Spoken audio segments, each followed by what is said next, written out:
প্রথমে ঢাকা কলকাতা নভোএয়ারের ফ্লাইট বন্ধ হওয়া দিয়ে শুরু। এরপর বন্ধের তালিকায় যুক্ত হয় ইউএস বাংলার চট্টগ্রাম কলকাতা ফ্লাইট।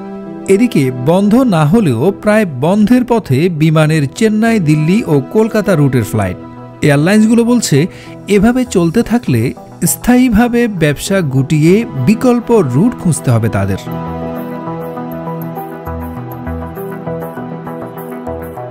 ছাত্র জনতার গণ অভ্যুত্থানে গত ৫ অগাস্ট শেখ হাসিনার পতনের একদিন পরেই বাংলাদেশে ভারতের ভিসা সেন্টারগুলো বন্ধ ঘোষণা করা হয়।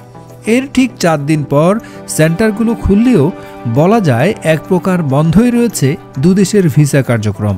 আবার ভিসা থাকা সত্ত্বেও বর্তমানে ভারত বাংলাদেশের যে কঠিন সম্পর্কের ইতিহাস রচিত হয়েছে, তাতে বাংলাদেশিরা ভারতে যাওয়ার বিপক্ষে অবস্থান নিয়েছে।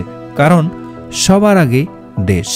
আর এতেই সংকটে পড়েছে বাংলাদেশ ভারত আকাশপথে যোগাযোগ। ঢাকা থেকে চেন্নাই, কলকাতা ও দিল্লির রুটে ধারণ ক্ষমতার অর্ধেক যাত্রীও হচ্ছে না। বাধ্য হয়েই রুটগুলোতে বন্ধ হচ্ছে ফ্লাইট চলাচল। দর্শক, এই যখন বাংলাদেশ ভারতের আকাশপথের অবস্থা, তখনই নতুন ওড়ার পথ খুঁজে নিয়েছে এয়ারলাইন্সগুলো। শিগগিরই বাংলাদেশের সঙ্গে পাকিস্তানের সরাসরি ফ্লাইট চালুর খবর এসেছে। পাকিস্তানে নিযুক্ত বাংলাদেশের deputy high commissioner S M. Mahbubul Alam এই তথ্য জানিয়ে বলেছেন, সরাসরি ফ্লাইট চালু হলে উভয় দেশের ব্যবসায়িক সম্প্রদায়ের মধ্যে সম্পর্ক উল্লেখযোগ্যভাবে শক্তিশালী হবে। ডেপুটি হাই কমিশনার আরও জানিয়েছেন, পাকিস্তানের ব্যবসায়ী সংগঠন হায়দ্রাবাদে chamber of small traders and small ইন্ডাস্ট্রির সহযোগিতায় একটি প্রদর্শনীর আয়োজন করা হবে। সেখানে দুদেশের আমদানিকারক ও রপ্তানিকারকরা অংশ নিতে যাচ্ছেন। পাকিস্তানের সংবাদ মাধ্যম এক্সপ্রেস ট্রিবিউনের এক প্রতিবেদনে এ তথ্য জানা গেছে। বাংলাদেশের অন্তর্বর্তী সরকারের প্রধান উপদেষ্টা ডক্টর মোহাম্মদ ইউনুস পাকিস্তানের সঙ্গে বাণিজ্য বৃদ্ধির সম্ভাবনাকে কাজে লাগানোর উপরও গুরুত্ব দিয়েছেন।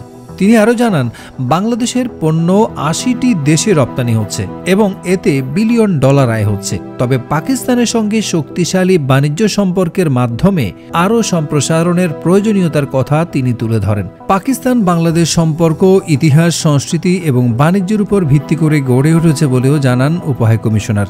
পাকিস্তান এরই মধ্যে ব্যবসায়ীদের জন্য ভিসা নীতি সহজ করার আহ্বান জানিয়েছে। ব্যবসায়িক প্রক্রিয়াগুলো আরও সহজ করার জন্য একটি সমন্বয় কমিটি গঠনেরও সুপারিশ করা হয়েছে। এর আগে ১৫ নভেম্বর পাকিস্তানের করাচি থেকে ছেড়ে আসা পণ্যবাহী জাহাজ চট্টগ্রাম বন্দরে ভেড়ে ১৯৭১ সালের স্বাধীনতা যুদ্ধের পর প্রথম পণ্যবাহী কোনো জাহাজ বাংলাদেশে আসে।